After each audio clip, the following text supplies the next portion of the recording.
कराने के बाद आप एक बड़े से थारे में, कांसे का थारा हो या तांबे का हो, बड़े से थारे में जल लें और जल में थोड़ा सा दूध डाल दें, थोड़े से उसमें सफ़ेद पुष्प डाल दें, गंगा जल डाल दें, तुलसी की पत्ती डाल दें और सर्वप्रथम उसमें चावल भी डाल दें। एक अंगोछा जो आपके कंधे पे है उसको आप बाएं कंधे पर रख लेंगे।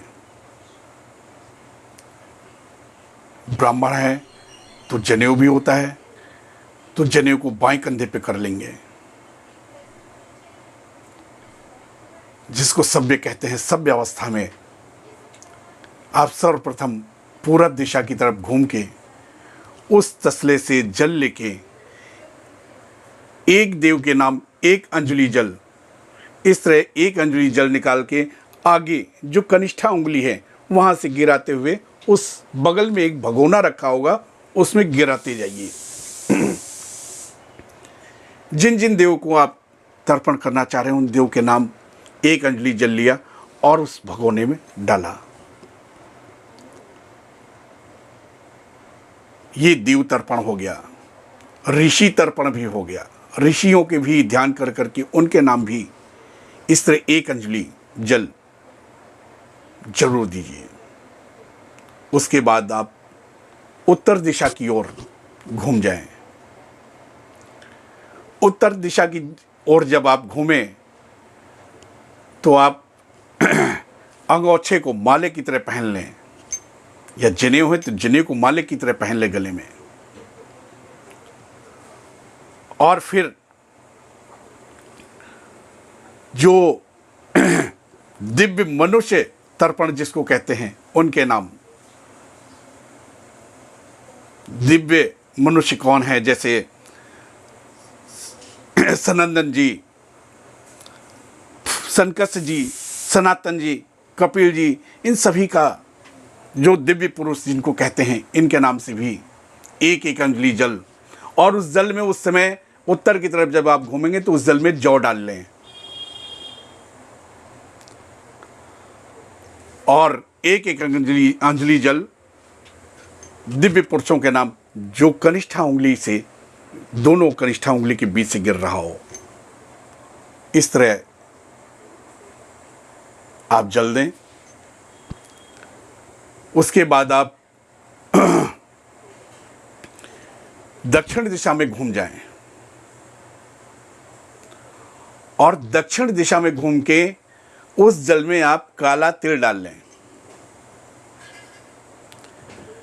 जल में काला तिल डालेंगे और अंगोछे को अपसव्य स्थिति में दाहिने कंधे पे कर लेंगे। जनेऊ भी दाहिने कंधे पे कर लेंगे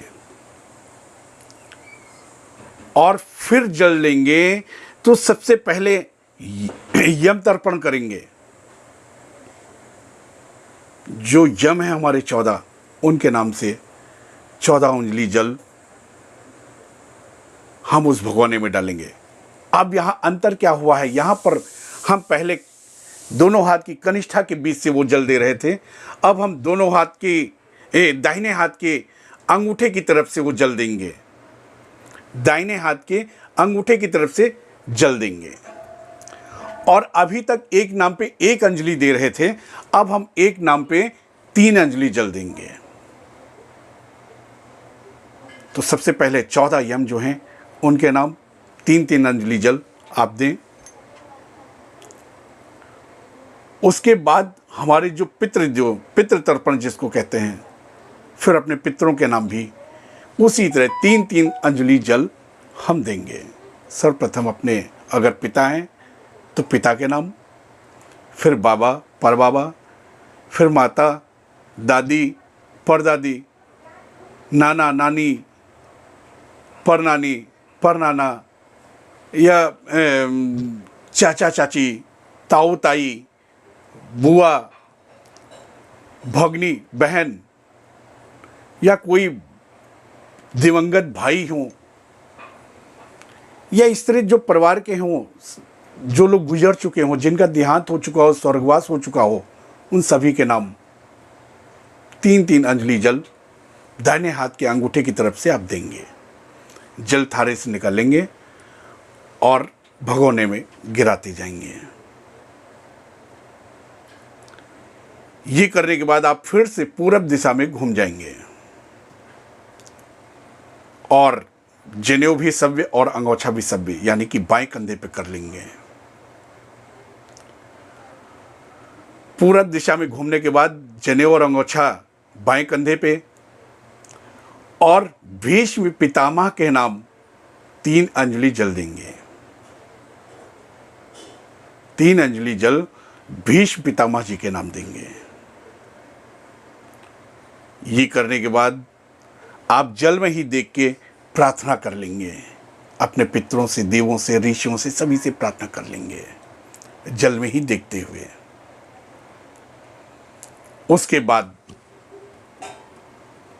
जो पंचबली कही जाती है, पंचबली जिनको भोजन कराया जाता है, जैसे गाय, कुत्ता, कौवा, देव, चींटी, चीटा, मृतात्मा, सभी को हम भोजन निकालते हैं। तो 4 जगह आप 2-2 पूड़ी रखें, उन पूड़ी के ऊपर थोड़ा थोड़ा आइटम सारा कुछ रख लें और एक जगह पूरा खाना लगावें। पूरा खाना लगा के पत्तल में उसको रख